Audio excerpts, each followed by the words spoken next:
Hi everyone, Anissa here again with Firehouse Education, and I'm here on that job that we're kind of walking through together. And I wanted to show you what I do to determine on the kitchen how deep that you want to go. As far as like cleaning, do you want to go inside the cabinets? Is it just exterior only? Do you want to, do you go inside the cabinets and empty everything out of them and clean what's inside of them? And of course what I do is I rely on my trusty chem sponge to let me know just how far we need to go when we're doing the cleaning in the kitchen. Because the kitchen, it's very important that the kitchen get done thoroughly, just as any other room, but it's really, really important on a mental level for people. If the missus happens to open up a cupboard and gets, some soot or residue on her hand because of a cupboard you didn't wash inside of, that is really going to freak her out, that her dishes could possibly be contaminated with smoke and soot. Usually at that point it's not even the odor issue, it's just the health issue that really bothers people. So I'm very, very picky on the kitchen and how far that I'm going to go. So I want to show you here with this kitchen what it is that I'll do. Like I'll take my chem sponge, and this is a pretty good sized kitchen, and it's all open. And it's open to the area that was affected by the fire. There's the source room of the fire. There's that hall that we talked about earlier today. And then here is the actual kitchen, so it's very open.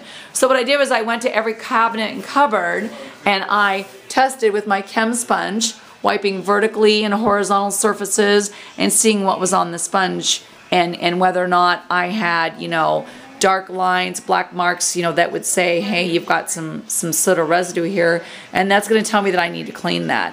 And once I did that on the outside of the cabinets, I opened the cabinet up, and I would do that on the inside after I did the exterior to see if there was anything in the cabinets that was concerning to me. So this particular cabinet looks fine, and I'll do that on each shelf. Okay, and especially the higher up ones, you tend to get more soot up there if you're gonna. And then when if I test that cabinet, there's nothing in it, fine. I don't do anything on the inside. I may just clean the exterior if it needs it, and the food inside is fine. I don't have any problem with that. Like this cabinet in particular, I already tested it. Absolutely nothing did I find in there, and all of these food items are just fine. Now, had I found soot inside of here, I would have been destroying the sugar. I would have been fine with the pancake mix if it was really sealed up top, because that's a heavy duty plastic.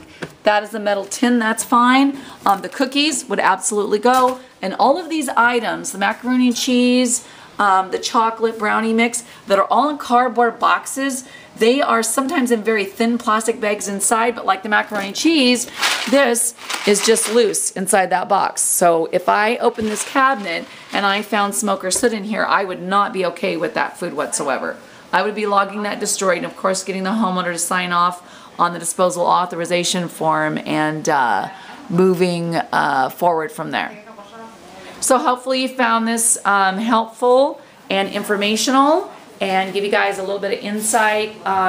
This is all about investigation and just taking things a step at a time to see how deep you need to go when it is a cleaning place. So what I've done in every single room is I've tested with chem sponge, all my different areas, the walls, every wall, the horizontal surfaces above the doors, the exteriors of the kitchen cabinets, all the countertops, so that I got a determination of how badly was this room affected and how far do I need to go with it. And we actually had 3 rooms in this house. I tested them, came absolutely nothing in any of the rooms. The doors were closed and there was no odor in the rooms whatsoever, so I'm not cleaning or having to do anything with those rooms, all right? So remember, it's about step by step to figure out where do you have odor, where do you have residue, and then you can come up with a game plan and know how deep you have to clean or how far you have to go with your steps, okay? So I'll do another video for you guys. I think one more maybe on this job, but probably towards maybe tomorrow when we get ready to conclude things up and just kind of walk you through kind of a final walkthrough. And then we'll do a final meeting, of course, with the homeowner as well. I hope you've enjoyed the video and found it informational, and I will see you on the next one.